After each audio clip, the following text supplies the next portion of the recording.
এই সিরিজটির ২৩তম পর্বে আপনাদেরকে স্বাগতম। আজকের পর্বে আমরা আলোচনা করব আকীদাগত ভ্রান্তির ব্যাপারে আলেমদের উদ্দেশ্যে সতর্কবার্তা। তাহলে চলুন আমরা শুরু করি আজকের পর্বটি। গত পর্বে আমরা ইসলামপন্থীদের ভুল থেকে সৃষ্ট আকীদাগত বিভ্রান্তি সম্পর্কে আলোচনা করেছিলাম। আমরা বলেছিলাম তাদের এই কর্মপদ্ধতি থেকে সৃষ্ট ক্ষতি ও অকল্যাণের বিনিময়ে কোনো কল্যাণের আশা করা যায় না। আচ্ছা, উলামায়ে কেরাম কি এই ক্ষতি থেকে পূর্বে সতর্ক করেছিলেন? উত্তর হলো হ্যাঁ, যদিও সেই সমস্ত আলেমেরা সংখ্যায় খুবই অপ্রতুল ছিলেন। তারা স্পষ্ট করে বলেছিলেন প্রতিটি রাজনৈতিক পদক্ষেপ এমন হওয়া আবশ্যক যা মানুষকে আকীদাগত বিভ্রাটে পতিত করবে না। কিন্তু এখন সমস্যা কোথায় হলো? সমস্যা হলো তখন যখন ভুলভাবে রাজনীতি চর্চা শুরু হলো ও মানুষকে তারা আকীদাগত চূড়ান্ত পর্যায়ে বিভ্রান্তিতে পতিত করল। তখন আমরা আলিমদের থেকে যেই ভূমিকা আশা করছিলাম তার বিপরীত ঘটল। আমরা আশা করছিলাম উলামায়ে কেরাম তাদের নীতি প্রয়োগ করবেন, তারা এই রাজনীতিকে হারাম ঘোষণা করে মানুষদের এই থেকে বিরত রাখবেন। আমাদের ধারণা ছিল তারা এই রাজনীতিবিদদের প্রকাশ্যে বিরোধিতা করবেন, কারণ তাদের ভুলগুলো প্রকাশ্য, এই ভুলের প্রভাবও দৃশ্যমান। কিন্তু বাস্তবতা ছিল ভিন্ন। তারা এত সব করার বদলে এই বিকৃত রাজনীতি চর্চাকারীদেরই সমর্থন দিয়ে বসলেন। তাদের ভোট দিয়ে নির্বাচিত করতে মানুষকে উদ্ভূত করতে লাগলেন। এখন শুধু আকীদাগত বিভ্রাটে পতিত হতে তিনটি বিষয় যথেষ্ট হলো। ১. বিপজ্জনক রাজনীতি চর্চা। ২. আলিমদের এই রাজনীতির বিরোধিতা না করা। ৩. বরং এই রাজনীতিবিদদের ভোট দিতে আলিমদের আহ্বান। এখন আমরা আলিমদের নিকট আবেদন জানাই তারা যেন তাদের আগের নীতিতে ফিরে যান। আগের মতোই তারা যেন ধার্থহীন কণ্ঠে ঘোষণা দেন যে প্রতিটি রাজনৈতিক পদক্ষেপ এমন হওয়া আবশ্যক যা মানুষকে আকীদাগত বিভ্রান্তিতে পতিত করবে না। অতএব প্রিয় উলামায়ে কেরাম, এখন সমাজে আবার চোখ ফিরিয়ে আনুন। দেখবেন সমাজ এই বিভ্রান্তিতে ছেয়ে গেছে। এখন অন্তত এই রাজনীতির বিরোধিতা করুন, এই রোগের চিকিৎসা করুন। এখন আমরা উদাহরণ দেব। একটি উদাহরণ সালাফি আলিমদের নিয়ে, আরেকটি মুসলিম ব্রাদারহুড বা ইখওয়ানের নিকট গ্রহণযোগ্য আলিমদের নিয়ে। আলেকজান্দ্রিয়ার সালাফি শাইখ ও মিশরের অন্যতম আলিমে দিন শাইখ মুহাম্মদ ইসমাইল আল মুকাদ্দাম। 2013-এর আগ পর্যন্ত শাইখ মুকাদ্দাম হাফিজুল্লাহ ছিলেন মিশরের সবচেয়ে তৎপর সালাফি আলেম। সমসাময়িক প্রায় সব ফিতনা মোকাবিলায় তার দার্সগুলোর কারণে তিনি প্রসিদ্ধ হয়ে ওঠেন। 2012-তে মিশরের একমাত্র প্রেসিডেন্ট নির্বাচনে তিনি মুরসিকে সমর্থন দেন। কিন্তু 13-তে গিয়ে যখন সিসির নেতৃত্বে সেনা বিদ্রোহ ঘটল, তিনি পর্দার পেছনে চলে যান। এই যুগকে ফিতনার যুগ আখ্যা দিয়ে নিবৃত জীবনযাপনে মনোনিবেশ দিলেন।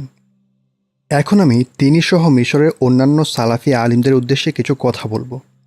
এখন আমরা প্রকাশ্যে আপনাদের বিরোধিতা করছি, অথচ এক সময় আপনাদের ভালোবাসতাম, আপনাদের আলোচনা থেকে শিক্ষা হাসিল করতাম, আপনাদের পক্ষে শত্রুদের আক্রমণের জবাব দিতাম, আপনাদের বিভিন্ন দার্স ও উত্তম কর্মকাণ্ডগুলো প্রচার করতাম। কিন্তু প্রিয় শাইখেরা, হক আমাদের নিকট আপনাদের চেয়েও অধিক প্রিয়। ওয়াল্লাহি, হকের দিকে আপনাদের প্রত্যাবর্তন দুনিয়ার চাইতেও আমাদের নিকট অধিক প্রিয়। যদি ফিরে আসেন, আমরা আপনাদের দাওয়াতের খাদিমে পরিণত হব। আমাদের একমাত্র উদ্দেশ্য হলো এই বিপজ্জনক বিষয়টির প্রতি আপনাদের দৃষ্টি আকর্ষণ করা, উম্মাহকে সেই ক্ষতি থেকে রক্ষা করা যার কিছু দোষ আপনাদের উপরও বার্তায়। ইয়া আল্লাহ, যদি আমার এই দাবি সত্য হয় তাহলে একে গ্রহণ করুন, আর যদি তা মিথ্যে হয় তাহলে এইগুলো কবরে দাফন করুন। আরব বসন্তের পূর্বে শাইখ মুকাদ্দাম পার্লামেন্টে অংশগ্রহণকে হারাম বলতেন, তবে তিনি এই বিষয়টিকে মতানৈক্যপূর্ণ বিষয় মনে করতেন। তবুও লক্ষ্য করুন বিষয়টি মতানৈক্যপূর্ণ হওয়ার জন্যে তিনি কত শর্ত দিয়েছিলেন। শাইখ মুকাদ্দাম বলেন, পার্লামেন্টে অংশগ্রহণ করতে নিজের আকীদাকে বিসর্জন দেয়া জায়েজ হবে না, তবে জায়েজ হওয়ার অন্যতম শর্ত হলো কোনো রকম ছাড় না দেওয়া ও রাজনৈতিক কূটকৌশলে আশ্রয় না নেওয়া, কারণ রাজনৈতিক এই কূটকৌশলে আকীদা ও অন্যান্য মৌলিক বিষয়ে মানুষকে বিভ্রান্ত করে ছাড়ে। বিষয়টি তখন তাদের নিকট অস্পষ্ট হয়ে যায়, আকীদাকেন্দ্রিক মৌলিক বিষয়ে তালগুল পাকিয়ে যায়। মহান আল্লাহ বলেন, আপনি তাদের মাঝে আল্লাহ যা অবতীর্ণ করেছেন তদনুযায়ী ফয়সালা করুন। সূরা মাইদা আয়াত 50। লক্ষ্য করুন এই আয়াতের পর আল্লাহ তাআলা কী বলেছেন? তাদের ব্যাপারে সতর্ক থাকুন, যাতে আল্লাহ আপনার প্রতি যা নাজিল করেছেন তারা এর ব্যাপারে কিছু হতে আপনাকে বিচ্যুত না করে। সূরা মায়েদা আয়াত ৪৯। অতএব দ্বীনের মৌলিক বিষয়ে ছাড় প্রদান করা কিংবা এমনভাবে বিভ্রান্তির সৃষ্টি করা যা দ্বীনের বুঝকেই পাল্টে দেবে, এই ধরনের কর্মকাণ্ড অনেক বড় অপরাধ ও বিচ্যুতি, যা ব্যক্তির ঈমান নিয়ে প্রশ্ন তোলে। শাইখ হাফিজুল্লাহ একেবারেই স্পষ্ট ভাষায় বলেছেন, তাওহীদ রক্ষায় এর চেয়েও স্পষ্ট বক্তব্য আর হতে পারে না। এখন আসুন এই বক্তব্য থেকে আমরা কিছু শিক্ষা বের করি। ১. শাইখ হাফিজুল্লাহ স্পষ্ট করেই বলেছেন যে রাজনৈতিক কূটকৌশলের আশ্রয় নেওয়া না জায়েজ। কেমন রাজনৈতিক কূটকৌশল? অর্থাৎ এমন কোনো বক্তব্য যা আল্লাহর দাসত্ব ও শাসন ক্ষমতার ব্যাপারে বিভ্রান্তি তৈরি করবে। যেমন রাজনৈতিক বক্তব্যের দোহাই দিয়ে এই কথা বলা হয় যে ইচ্ছেমতো আইন গ্রহণ বা প্রত্যাখ্যানের অধিকার জনগণের আছে, কিংবা জনগণের হৃদয় জয় করতে ও শত্রুদের ঘায়েল করতে এই কথাগুলো বলা যায়। ডক্টর মোকাদ্দাম নিশ্চিত করে বলেছেন, এই ধরনের কাজ সম্পূর্ণভাবে নাজাইজ। কেন? তিনি বলেন, কারণ রাজনৈতিক এই কূটকৌশলগুলো আকিদা ও অন্যান্য মৌলিক বিষয়ে মানুষকে বিভ্রান্ত করে ছাড়ে। বিষয়টি তাদের নিকট অস্পষ্ট হয়ে যায়। আকিদা কেন্দ্রিক মৌলিক বিষয়ে তালগোল পাকিয়ে যায়। ২. শাইখ মুকাদ্দাম আকিদার বিষয়ে মানুষকে বিভ্রান্ত করাকে অনেক বড় অপরাধ ও বিচ্যুতি বলে আখ্যা দিয়েছেন, যা ব্যক্তির ঈমান নিয়ে প্রশ্ন তোলে। আমি যখন বলি ইসলামপন্থী দলগুলোর কর্মকাণ্ড কখনোই গ্রহণযোগ্য ইজতেহাদ কিংবা অনুমোদিত মতানৈক্য হতে পারে না, তখন অনেকেই আমার এই কথাকে মেনে নিতে পারেন না। কিন্তু লক্ষ্য করুন, শাইখ মুকাদ্দাম পার্লামেন্টে অংশগ্রহণের বিষয়কে মতানৈক্যপূর্ণ বিষয় বলেও মানুষকে বিভ্রান্ত করার বিষয়টিকে অনেক বড় অপরাধ ও বিচ্যুতি বলে আখ্যা দিয়েছেন, যা কোনো মতানৈক্যপূর্ণ বিষয় নয়, বরং এর কারণে ব্যক্তির ঈমান নিয়ে প্রশ্ন ওঠে।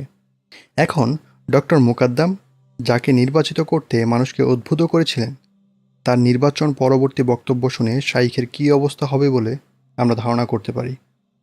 নির্বাচিত ব্যক্তি তার প্রথম বক্তব্যেই বলেছেন, আমার প্রিয় ভাই ও বোনেরা, মিশরের মুসলিম ও খ্রিস্টানেরা, ওহে মহান জাতি, আমি সম্পূর্ণভাবে বিশ্বাস করি যে আপনারাই হলেন ক্ষমতা ও বৈধতার একমাত্র উৎস। আপনাদের বৈধতার উপর আর কোনো বৈধতা নেই। আপনারাই ক্ষমতার মালিক ও এর উৎস। বৈধতা দেওয়ার ক্ষমতা শুধু আপনাদেরই রয়েছে। তিনি আরও বলেন, আমি আপনাদের নিকট নির্বাচিত হয়ে এসেছি কারণ ক্ষমতা ও বৈধতার সবচেয়ে শক্তিশালী উৎস হলেন আপনারাই। আপনাদের ইচ্ছার উপর কোনো ব্যক্তির, প্রতিষ্ঠান, দল ও মতের শক্তি নেই। জনগণ ক্ষমতার একমাত্র উৎস। তারাই শাসন করবে, সিদ্ধান্ত নেবে কিংবা প্রয়োজন পড়লে বরখাস্ত করবে। তিনি আরও বললেন, এই ক্ষমতার উপর কারও ক্ষমতা নেই। আপনারাই হলেন একমাত্র ক্ষমতার অধিকারী। আপনারাই যা ইচ্ছে করবেন, যা থেকে ইচ্ছে বাধা দেবেন। তার এই বক্তব্য আমাকে হানি আন্দালুসের একটি কবিতা স্মরণ করিয়ে দিল। ফাতেমি খালিফা মুইজ দ্বীনিল্লাহ এর তুষামুদে ও প্রশংসা করতে সে বলেছিল, আপনার ইচ্ছা আর তাকদিরের চাওয়ায় কোনো পার্থক্য কি আছে? ক্ষমতা যেহেতু আপনার, আপনি ছাড়া প্রতাপশালী আর কেই বা হবে। দিওয়ানু ইবনে হানি ৬২ পৃষ্ঠা। তারপর জনগণের ক্ষমতা জনগণ থেকে নিয়ে তার নিকট অর্পণ করার বিষয়টিকেও যেন তিনি প্রত্যাখ্যান করলেন। বললেন, ক্ষমতা আমাদের হাতে থাকার অর্থ এই নয় যে আমরা আইনের প্রতি সম্মান দেখাবো না, বরং সংবিধান ও বিচার ব্যবস্থাকে আমরা সবসময় সামনে রাখব। তিনি তার বক্তব্য শেষ করলেন এভাবে, আমরা আইন, সংবিধান ও জনগণের ইচ্ছার প্রতি শ্রদ্ধাশীল থাকব, আর মিশরের মহান আদালত কর্তৃক দেওয়ার সমস্ত সিদ্ধান্ত মাথা পেতে নেব। এটি নির্বাচিত হওয়ার পর তাহরির স্কয়ারে দেওয়া প্রেসিডেন্ট মুরসির প্রথম বক্তব্য, আল আখরার পত্রিকা। আমরা সংবিধান, জনগণের ইচ্ছে ও আইনের প্রতি শ্রদ্ধাশীল থাকব। কোন আইন? নিশ্চয় সে আইন যা মানবরচিত। কোন সংবিধান? সেই সংবিধান যার ৩য় ধারায় বলা আছে, ক্ষমতা শুধু জনগণের, তারাই ক্ষমতার মূল উৎস। মিশরের মহান আদালত কর্তৃক দেওয়া সমস্ত সিদ্ধান্ত। কোন আদালত? যে আদালত আল্লাহর দেয়া বিধানের বিপরীত ফয়সালা করে। এই বক্তব্যে জনগণকে প্রভুর আসনে বসানো হলো, তাদের আইন প্রণয়নের অধিকার দেয়া হলো, আর শরিয়াহ শব্দটি একটি বারের জন্য উচ্চারিত হলো না।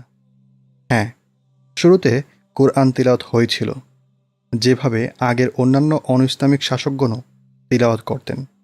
আয়াতের মাধ্যমে বক্তব্যকে সাজানো এক কথা, সেই অনুযায়ী আমল করা আরেক কথা। বক্তব্যের শুরুতে স্থান পেল খ্রিস্টানদের কথা। মুসলমানদের সাথে সাথে ক্ষমতা ও বৈধতার অধিকার তাদের জন্যও সাব্যস্ত করা হলো। স্পষ্টভাবে হোক কিংবা অস্পষ্টভাবে শরিয়াহকে একটিবারের জন্য উল্লেখ করা হলো না। মানবরচিত আইন ও সংবিধানকে পবিত্র ঘোষণা করা হলো, অথচ শরিয়াহ এর নাম গন্ধ পর্যন্ত সেখানে নেই। যেহেতু ইঙ্গিতেও শরিয়াহ এর কথা বলা হয়নি, তাই জনগণের এই ধারণা হবে যে তারা ইচ্ছেমতো আইন প্রণয়ন করার অধিকার রাখেন, তারাই সার্বভৌমত্ব ও বৈধতার একমাত্র অধিকারী। এই ধরনের বিভ্রান্তিকর বক্তব্যের ব্যাপারে আরব বসন্তের পূর্বে শাইখ ইসমাইল মোকাদ্দাম কী বলেছিলেন দেখুন। খোলাসা কথা হলো, এই বিষয়টি আকীদাগত সম্পূর্ণ মৌলিক বিষয়। সার্বভৌমত্ব হয়তো শরিয়াহ এর থাকবে, নয়তো জনগণের থাকবে। হয়তো আইন প্রণয়নের অধিকার শুধু আল্লাহর থাকবে, অথবা জনগণের ভূমিকা শরিয়ার মূলনীতি ও ইজতিহাদের আলোকে প্রত্যেকটি বিষয়ে বিধান তৈরি করার মধ্যে সীমাবদ্ধ থাকবে, যাতে তা আল্লাহর দিন অনুযায়ী হয়। আর এটি হলো ইসলাম। নয়তো আইন প্রণয়নের অধিকার আল্লাহকে বাদ দিয়ে পার্লামেন্ট বা অন্য কারোর জন্য সাব্যস্ত করা হবে। তারা যা ইচ্ছে বৈধ করবে, যা ইচ্ছে অবৈধ করবে। শরিয়াহ এর কোনো বিধান চাইলে বাকি রাখবে, পছন্দসই না হলে ছুঁড়ে ফেলবে। কাউকে বৈধতা দেবে, কারো কাছ থেকে তা ছিনিয়ে নেবে। যুগ যুগ ধরে উম্মার সমস্ত উলামাই কেরাম ঐক্যমতের ভিত্তিতে এই পদ্ধতিটিকে প্রত্যাখ্যান করে এসেছেন। এটি এমন অবৈধ একটি বিষয়, কোনো ধরনের সংস্কার বা পরিবর্তন এর অবৈধতাকে বৈধ করতে সক্ষম হবে না। এই কথার সাথে আমি আপনাদের আগে বর্ণিত তারেক ও সালামার উদাহরণ স্মরণ করে দিতে চাই। তাদের বিয়ে এমনভাবে অবৈধ ছিল যা কোনোভাবেই বৈধ করা সম্ভব নয়। শাইখ আরও বলেছেন, যে শাসনের মূল ভিত্তি পার্লামেন্টকে আইন প্রণয়নের ক্ষমতা দেওয়ার উপর ঘটিত, সেই শাসন সম্পূর্ণভাবে অবৈধ। তার সমস্ত আইন কানুন সম্পূর্ণরূপে বাতিল। সমাজের অপরাধগুলো থেকে নিষ্কৃতি পেতে যদি ইউরোপ কিংবা আমেরিকার কোনো কাফের রাষ্ট্র কিছু ইসলামী দণ্ড প্রয়োগ করে, সেটি কি ইসলামী রাষ্ট্র পরিণত হবে? তিনি আরও বলেন, এমন মানুষের উপর শরিয়াহ এর কিছু আইন চাপিয়ে দিয়ে শরিয়াহ প্রতিষ্ঠা সম্ভব নয়, বরং শরিয়াহ প্রতিষ্ঠার সূচনা হতে হবে সমাজের চারদিকে ছড়িয়ে পড়া একটি বড় বিকৃতিকে সংস্কার করার মাধ্যমে। আর সেই বিকৃতিটি হলো ইসলামী শরিয়াহকে বাদ দিয়ে পশ্চিমা নীতিতে সার্বভৌমত্ব জনগণ কিংবা জনপ্রতিনিধিদের হাতে হস্তান্তর করা। শরিয়াহ প্রতিষ্ঠার কর্মসূচি আমাদের শুরু করতে হবে এই প্রশ্ন দিয়ে যে, আজ রাজত্ব কার, পার্লামেন্টের না কুরআনের, কুরআন সুন্নাহর নাকি জনগণের ইচ্ছের? শুরু থেকে এই প্রশ্নের জবাব জানা না থাকলে, এই বিষয়টি স্পষ্ট না হলে জনগণ ধোঁকা ও বিভ্রান্তিতে পতিত হবেন। এছাড়া অন্যান্য সমস্ত সংস্কারবাদী কর্মকাণ্ড নিছক জোড়াতালি বলেই গণ্য হবে, যা দুনিয়া আখিরাতে কোনো কল্যাণ বয়ে আনবে না। শাইখ এভাবে তার কথা শেষ করেন, হাফিজাহুল্লাহ। একেবারে সুস্পষ্ট ও প্রমাণাদিতে ভরপুর বক্তব্য। এখন আমরা শাইখ মোকাদ্দামকে উদ্দেশ্য করে বলবো, শাইখ, এখন ইসলামপন্থীরা তাদের বক্তব্যে স্পষ্ট করেছে যে তারা জনগণের ক্ষমতায়নে বিশ্বাসী। এই কারণে এমন আকীদাগত বিভ্রান্তি তৈরি হয়েছে যে আপনার ভাষ্যমতে এই ক্ষতি অপূরণীয়। তবুও আপনারা তাকে মন্দের ভালো আখ্যা দিয়ে সমর্থন দিতে লাগলেন, অথচ এই কথাগুলো একসময় বিস্তৃত হয়ে যাবে। তখন মানুষের হৃদয়ে ও ইতিহাসের পাতায় পাতায় এই কথাই শুধু লেখা থাকবে যে সালাফি শাইখগণ এই প্রেসিডেন্টকে সমর্থন দিয়েছিলেন। যখন আমরা ভোটদান হারাম বলেছিলাম, তখন আমাদের বিরোধী পক্ষ এই কথা বলে যুক্তি দিচ্ছিল যে সালাফি শাইখদের দেখো, তারা তো এই লোককে সমর্থন দিয়েছেন। এভাবেই মানুষের অন্তরে আপনাদের সমর্থনের কথা গেঁথে থাকবে। এত সব ব্যাখ্যা মনে থাকবে না। যেই প্রেসিডেন্সিয়াল বক্তব্যে আল্লাহর কোনো অংশই ছিল না, সে বক্তব্য আপনাদের সমর্থনের কারণে মানুষের মাঝে গ্রহণযোগ্যতা পাবে। আচ্ছা, যা হবার হয়েছে, আপনারা তাকে সমর্থন দিয়েছেন।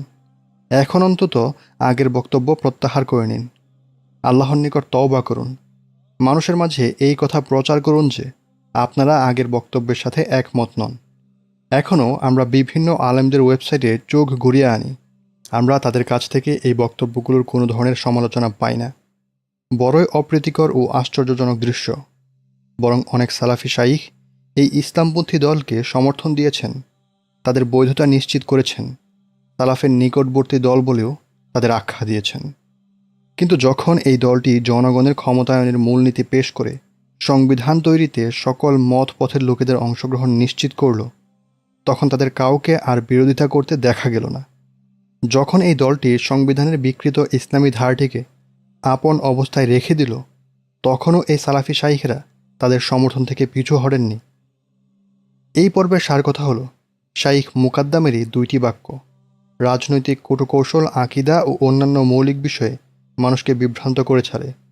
দিনের মৌলিক বিষয়ে ছাড় প্রদান করা কিংবা এমনভাবে বিভ্রান্তি সৃষ্টি করা যা দিনের ভুজকেই পাল্টে দেবে, এই ধরনের কর্মকাণ্ড অনেক বড় অপরাধ ও বিচ্যুতি, যা ব্যক্তির ঈমান নিয়ে প্রশ্ন তোলে।